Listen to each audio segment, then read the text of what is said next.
Hey folks, Bishop Reed here with Do It Then Outdoors. It's getting to be that time of year again. As we move in towards March and the snow starts melting here in Connecticut, the sun starts shining, start getting some leaves coming in April, it's time to talk turkey. So today we got a nice little video for you where I'm going to go over some of the pot calls that I like to use. We're going to cover some of the calls anywhere from aluminum calls to copper calls, slate calls, glass calls, anything in between. I probably have too many calls, but I always tell my wife you can never own too many. I like them. I like to keep a wide array of calls. This is probably not all of my calls. I think some of them are way down in Mississippi at my hometown, but these are some of the ones I like to use. Every time I go to a turkey convention, any type of hunting show, I find myself picking up a new pot call, a new box call. It's almost like art to me. You can never have enough. I really like the style. I like the way they sound. They all sound different to me. You know, people pride themselves in making these calls, and these strikers, they all have, you know, what I consider an artistic touch to them. So with that said, I'll go through some of these and show you kind of how I use the calls, maybe give you a little beginner intro of how I like to use them, show you my favorite 3 calls. I'm not getting paid by any of these guys. If I say I like a call, it's because I like a call. I'm not a professional. I haven't won any type of NWTF championships. Matter of fact, I've been to several conventions and I've seen 10, 12-year-old guys and girls that would put me under the table when it comes to calling with mouth calls and box calls and pot calls. So I'm by no way a professional. I do love turkey hunting. I consider myself a very successful turkey hunting. I've been doing it for about 20 years, and it's my favorite time of the year when you kind of see, you know, you see the winter kind of rolling out and the spring rolling in. The leaves on the trees start coming out, the blossoms start coming out, and just hearing that turkey gobble, just it rolls in your chest. It really just vibrates going through the woods, especially when the leaves get on the trees and they get tight. You get close quarters with one in there. You start seeing the turkeys migrate toward the fields when the leaves come out. You get to strut, watch them spit and drum and gobble and kind of do their little dance trying to mate. So it's just an amazing part of the year. It's my favorite time of the year, and it's very it's something that's very special to me. Kind of a pastime I share with my father, and I look forward to sharing with my kids and my buddies. So with that said, let's jump right into these calls. Guys, so here's some of the calls that I kind of carry around with me. Some are older and I keep for kind of nostalgia that I don't really use, but you can see here my strikers going from right to left. I got my wood strikers here, and this, to me, this matters. I mean, each one of these make a different tone, different noise. Then you kind of go on into what you call like your carbon type strikers, another wood striker there. Then I have an aluminum striker, and 2 plastic strikers. Over here you can see the various types of pot calls. I think I've probably covered most. You got kind of like your glass calls, crystal type calls. This is one of my favorites. It's a copper pot, and this is, oh my gosh, this was made by Eddie Salter, man, king of the 10-inch beard. Eddie Salter calls back in the day. Oh, Eddie, he's just a nice guy. Great presence in the industry. I mean, he's been doing turkey hunting videos for what, 40-something years. Then I've got my slate calls. These are amazing. This is Woodhaven. Obviously, they speak for themselves. You don't even, you know, when you talk turkey calls, Woodhaven's always on the tip of your tongue. They're one of the best in the industry. Roll down south, my buddy gave us these slate calls for a wedding gift when he got married down in Mississippi. So it's got my initials on it. It's a good call. I've killed a couple turkeys over it.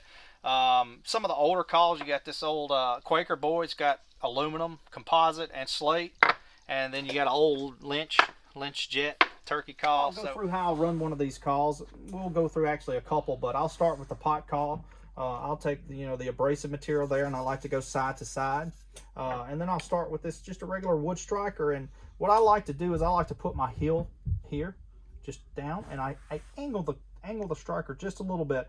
And for beginners, I would suggest making small C's.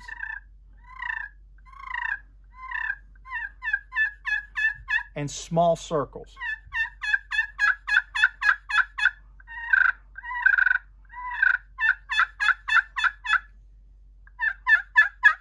So I'll just grab another striker, and you can tell the difference. Now I have a composite, like a graphite striker. Maybe it's carbon, but you'll be able to tell the difference in sound.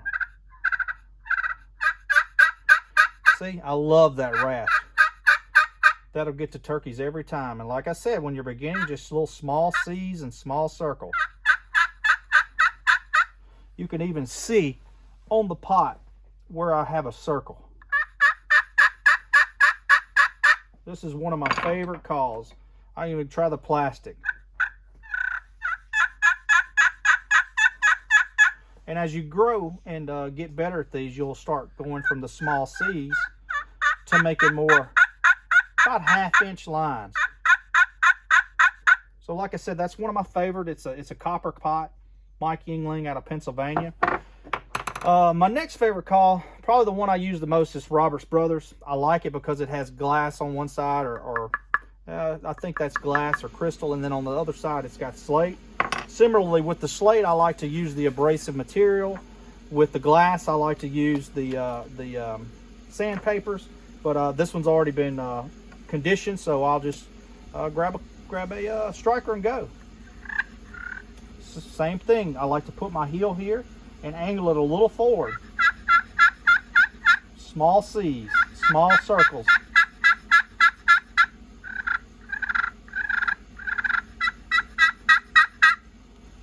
Trying with another striker. This is, I think this goes to the old Eddie Salter call, but we'll see if it'll work.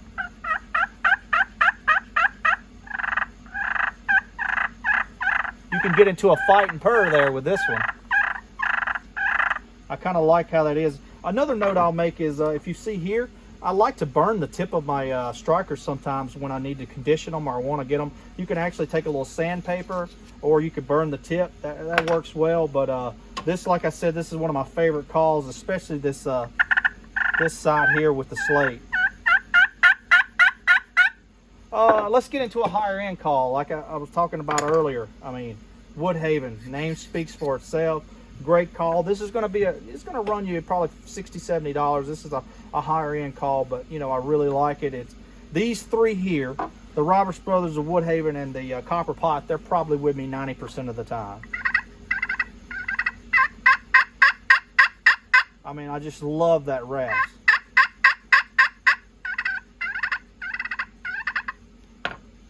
Let's try plastic. I mean, you can tell, totally different sound. If I'm working a hard tom, what I'll do oftentimes, if I feel like I've worked him for a couple days and haven't been able to kill him, I'll change, maybe keep the same pot, but change strikers, or keep the same striker and change pot calls, or change both. Because I don't want to go in there every day if he's been educated, especially if I'm on state land and he's been an educated bird.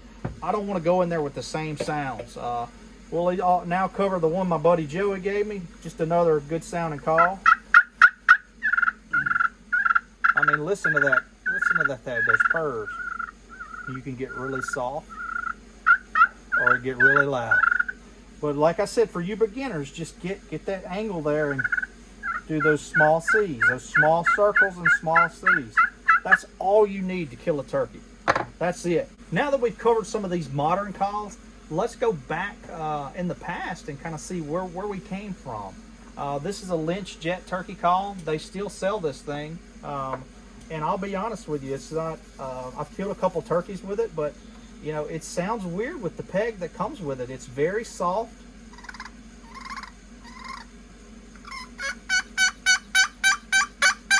You really have to get down on it to make a noise, and it, as you can see, compared to the others, it doesn't sound, you know, as, I don't know, modern, as live, as real as the other calls. But to me, I think a lot of that has to do with this peg. I'll try this peg just on this call, and it gives it a high rasp. I feel like if I take just a regular peg and use it on this Lynch, you could get a better sound. But you can see this is something small. You could just pack in a pocket if you needed to go light. But it's just a good point to see kind of where we came from the past to these modern calls, especially like this one's laser engraved with a turkey in the Mississippi. Here's another old one, Shaw's Calls from, oh my goodness, I think this is another call from Mississippi, but sounds a little better. Gets a good bit of sound out of it. Really good purr. But I like to just keep these old calls. This is the peg that goes with it. I'm trying to see. Sturgis, Mississippi. Yep. And Believe it or not, you can kill a turkey with that. I promise you.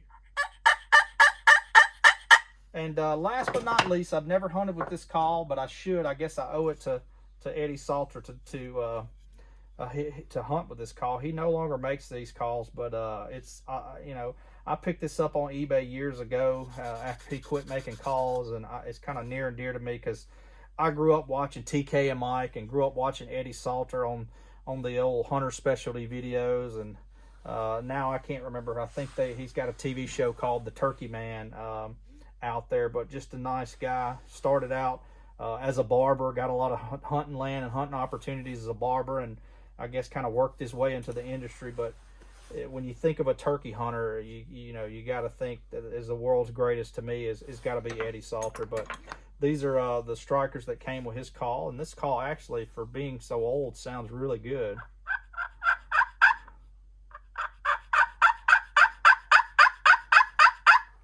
I think it sounds a lot better with this glass striker.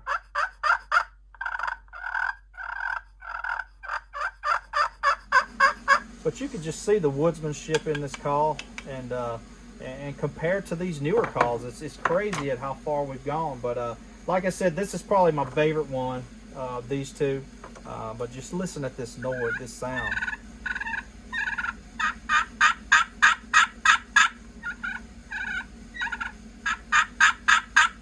I mean, a gobbler's going to love that. It's great. So that's really all I have. I think I've gone through most of these. Didn't really get to this one. I could kind of go through it real quick, but it's a triple threat. The good thing about this is you got 3 different sounds all in one. And I'll use the old Quaker Boy striker. Probably need to dress it. You can tell, you know, you see how that didn't sound that good. You can tell when you need to condition your calls, especially if these calls get wet. See how much better that sounds?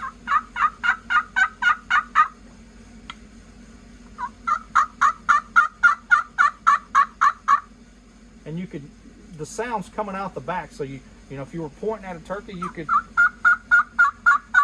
work it out here to the side. If the turkey's out that way, or if I want to act like I'm walking away, I can point it away from them. But you want to make sure that when the turkey gets close, either you switch to a mouth call or some other call that doesn't, you know, require you to move your hands that much. Sometimes I'll lay mine on the ground right beside my leg and just barely, and with it muffled on the ground, it makes a lot of good noise. So you can hear how they're muffled.